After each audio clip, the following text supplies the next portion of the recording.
A court weighs in on the dispute between Manhattan District Attorney Alvin Bragg and House Judiciary Committee Chairman Jim Jordan. It involves a subpoena for a former prosecutor. U.S. District Judge ruled yesterday the House Judiciary Committee can subpoena Mark Pomerantz to testify. Pomerantz is a former prosecutor who worked for the Manhattan DA and led the investigation into former President Trump. Bragg sued last week to prevent the subpoena. However, the judge ruled the House committee has the authority to become involved in the investigation into Trump. Pomerantz is slated to testify today. The former prosecutor left the Manhattan DA's office in February 2022 because Bragg initially decided not to pursue a criminal case against Trump. We start off with news from Capitol Hill. House Speaker Kevin McCarthy revealed his plan to avoid a debt default yesterday. A default could happen as soon as this summer if the debt limit isn't raised. McCarthy has agreed to raise the limit by $1.5 trillion, but not without cuts to federal spending. McCarthy says his plan takes away dependency on China, curbs inflation, and protects Medicare and Social Security. But President Biden is not willing to negotiate. He wants the debt limit raised with no conditions attached. NTD's Jeremy Sandberg has more on McCarthy's proposal. The Speaker is recognized. McCarthy's plan is called the Limit Save Grow Act. It would raise the nation's $31.4 trillion debt limit by an additional $1.5 trillion. If the new debt limit is not breached by March 31, 2024, it allows Congress to increase borrowing authority again. The measure would push a more permanent resolution into the middle of a presidential election year. President Biden is skipping town to deliver a speech in Maryland rather than sitting down to address the debt ceiling. McCarthy is pushing to get the bill past his chamber by next week, but he might not even have enough votes. The bill needs support from 218 Republicans. 5 GOP seats could block it. NTD's Melina Wisecup spoke with some Republican representatives to get their position on raising the debt ceiling. Not without the logical cuts that need to be made to help us pay those debts. We're going to have spending cuts, we're going to have to save money, we're going to have growth. Congressman Ralph Norman says the Budget Committee has fielded over 500 amendments to the plan from House members and is confident it can make it past the lower chamber. We're in a crisis. This country can't, economic security is national security. Our dollar is threatened. But I do think, I just got through the meeting, we're going to put something, our budget committee, we're going to put something on the table. We'll get an up-to-town vote. The measure would return discretionary spending to 2022 levels and limit spending growth to 1% per year. It takes back unspent COVID-19 relief funds, scraps Biden's $400 billion student loan forgiveness plan, and kills new IRS funding from the Inflation Reduction Act. It also repeals green energy tax credits and boosts domestic oil and gas production. It does not include cuts to Social Security and Medicare, but imposes new work requirements for food stamp and Medicaid programs. The bill also gives Congress more power to halt regulations from the executive branch. McCarthy says his bill will save $4.5 trillion. No official cost estimates have been released. The White House insists the borrowing limit is raised without any conditions. Speaker McCarthy is engaging in dangerous economic hostage-taking. President Biden has said he's not willing to negotiate. He proposed huge cuts in imports and very important programs that millions of hard-working and middle-class Americans count on. The U.S. already reached its set $31.4 trillion debt ceiling in January. It didn't default because of extraordinary measures taken by the Treasury. Recent estimates foresee those measures exhausted by late summer. Jeremy Sandberg, NTD News. McCarthy's plan has very little chance to pass the Democrat-led Senate. McCarthy thinks if the bill can pass the House, it will strengthen his position to negotiate a spending cut package before a default. From politics to disasters, at least 2 people are dead after powerful thunderstorms brought tornadoes to the Midwest last night. The rural town of Cole, Oklahoma was hit hard by a monster tornado. The giant twister ripped off roofs and knocked down trees, all while dropping golf ball-sized pieces of hail. Widespread power outages were reported. Sheriff's deputies responded to reports of people injured and trapped. The National Weather Service says the Cole twister was one of several tornadoes confirmed across central Oklahoma. Warnings for severe thunderstorms, hail, and tornadoes had been issued for parts of the Midwest, including Oklahoma, Kansas, and Iowa. Almost 20,000 customers in Oklahoma remained without power as of early this morning. In foreign affairs, Sweden is hopeful that it will join NATO by July. The company's bid to join the alliance had so far been stalled. Unanimous consent is required from all member states. NTD's Cost Temenes tells us more. Sweden's bid to join NATO remains on hold by opposition from Turkey and Hungary, despite neighboring Finland's application having been approved several weeks ago. According to Sweden's foreign minister, the country is hopeful this will change this summer, when an alliance summit takes place in the Lithuanian capital. But we have been invited. We have a very, very strong support. We hear daily public responses or public acknowledgements being made by our future NATO allies to the effect that Sweden is going to be a welcome partner. Billström added Sweden will bring well-equipped and well-trained forces to NATO. We will be a security provider for the organization, and it is clear that we are welcome. Earlier this week, Defense Secretary Lloyd Austin met with his Swedish counterpart in Stockholm. Austin expressed strong support for Sweden joining the alliance. Both Sweden and Finland jointly applied for NATO membership in May 2022, following the start of the Russia-Ukraine conflict. Cost Temenes, NTD News.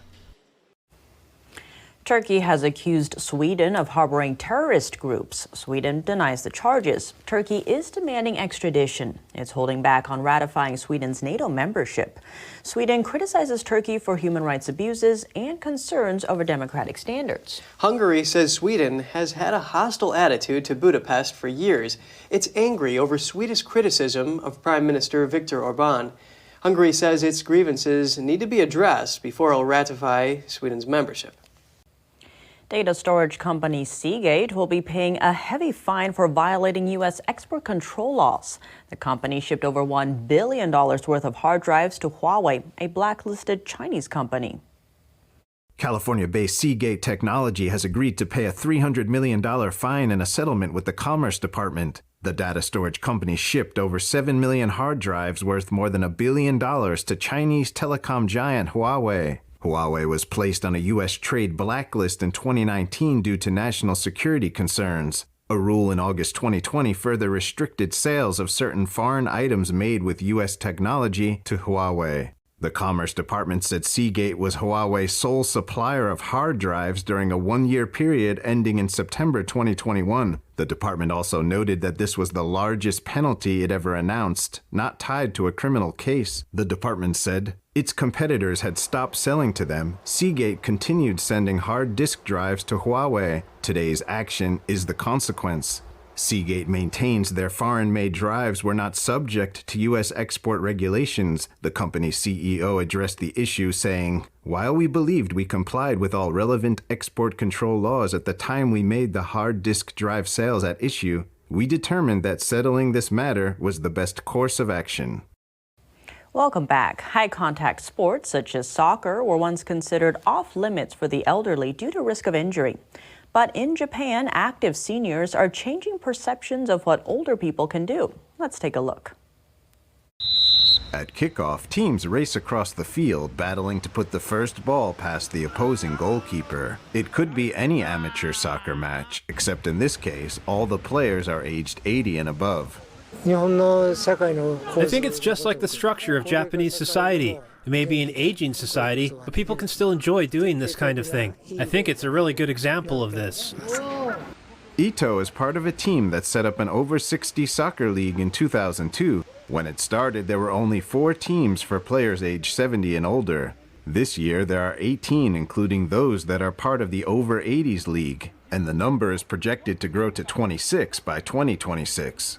The average age of players in the 3 over-80 teams ranges between 82 and 84 years old. At 93, former race car designer and goalkeeper for the White Bear team, Shingo Shiozawa, is the oldest man on the field. It must be around 30 years since I was the goalkeeper in a match. For Ito, the league's expansion over the last 2 decades is an encouraging sign for Japan's graying population. Playing soccer offers seniors more than just exercise. It's also a chance to socialize and make new friends with different backgrounds. People's spirits and their physical health are being enriched. People are trying a lot of things, so that's why even as society ages, the elderly are healthy, and this is a good direction to be headed in.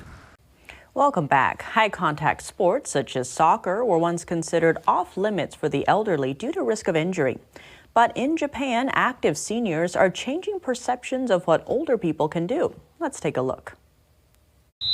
At kickoff, teams race across the field, battling to put the first ball past the opposing goalkeeper. It could be any amateur soccer match, except in this case, all the players are aged 80 and above. I think it's just like the structure of Japanese society. It may be an aging society, but people can still enjoy doing this kind of thing. I think it's a really good example of this. Ito is part of a team that set up an over-60 soccer league in 2002. When it started, there were only 4 teams for players aged 70 and older. This year, there are 18, including those that are part of the over-80s league, and the number is projected to grow to 26 by 2026. The average age of players in the 3 over-80 teams ranges between 82 and 84 years old. At 93, former race car designer and goalkeeper for the White Bear team, Shingo Shiozawa, is the oldest man on the field. It must be around 30 years since I was the goalkeeper in a match. For Ito, the league's expansion over the last 2 decades is an encouraging sign for Japan's graying population. Playing soccer offers seniors more than just exercise. It's also a chance to socialize and make new friends with different backgrounds. People's spirits and their physical health are being enriched. People are trying a lot of things, so that's why even as society ages, the elderly are healthy, and this is a good direction to be headed in. If you fail to pay taxes on your home, you owe them, yes. But if a state takes your home and sells it using the money to pay off the tax debt, does the state have the right to keep the rest of your equity, your money? That's the case now before the Supreme Court, and humble, media-shy 94-year-old grandmother Geraldine Tyler, who moved out of her small Minnesota condo due to rising crime and then stopped paying taxes on it, is at the center of this national issue. I spoke with one of the attorneys. Joining us now is Joshua Thompson, a senior attorney at Pacific Legal Foundation. It's great to have you with us, Joshua. Great to be here. Thanks for having me. In your view, why should Tyler be given her equity back? Well, because the government has violated the Constitution. The Fifth Amendment to the Constitution guarantees that private property cannot be taken but for just compensation. What the government has done here, it has taken her equity in her home that she used a lifetime to build up and sold her property and gave her nothing in return. That violates the Fifth Amendment, and under the Constitution's guarantees, she's entitled to that equity back. So the district court said the government took it, so Tyler doesn't own that property, and then the Eighth Circuit said that they gave adequate notice, so there was no unconstitutional taking. What's your response to this? It's not a question of notice. It's a question of whether the government takes a property right. And what they have done here is, sure, she had notice, but when they take her property, when they sell it, she's entitled to the equity.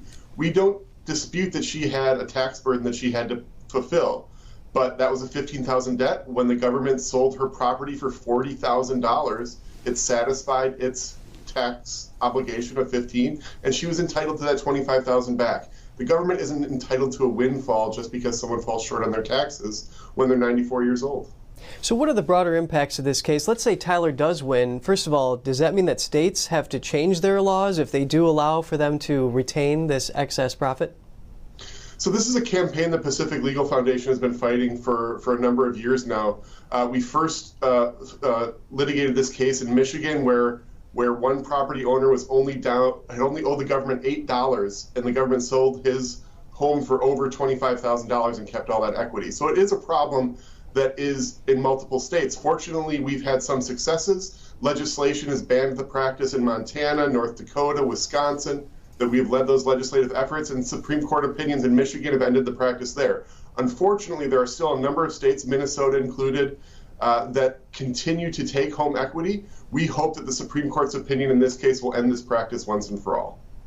What are the impacts for homeowners based on the precedent set by this case?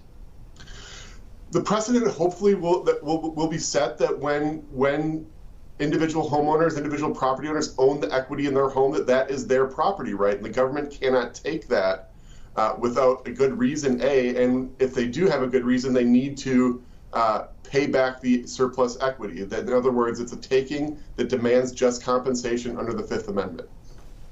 Joshua Thompson, Senior Attorney at Pacific Legal Foundation, thank you so much for your time. Thanks for having me. Turning now to tech, you might have never had your iPhone stolen, but you can likely imagine how disruptive it would be, especially if a thief locked you out permanently by changing your iCloud password. This prevents the user from accessing the Find My feature to remotely erase the phone and protect their data. More importantly, victims of theft will be completely locked out from recovering any data within the account, such as valuable photos and videos stored in iCloud over the years. This effect extends to the other devices connected to the same Apple ID, such as iPads and Mac computers. Thieves may also have the ability to access sensitive third-party data stored in financial or bank apps. So, Kevin, one way to be prepared is to perform a little experiment on your iPhone. Pretend you are a thief and you only know the passcode. See how much access you have on your phone without entering any passwords. Yeah, this will give you an idea as to what a thief can potentially get away with if they ever get a hold of your phone. And one step you can take now is to use Face ID or Touch ID in public spaces instead of entering your code. Apple is also recommending changing from a numerical passcode to one that uses numbers and letters, so it's harder to spy on. Yeah, that's a good point, Tiff.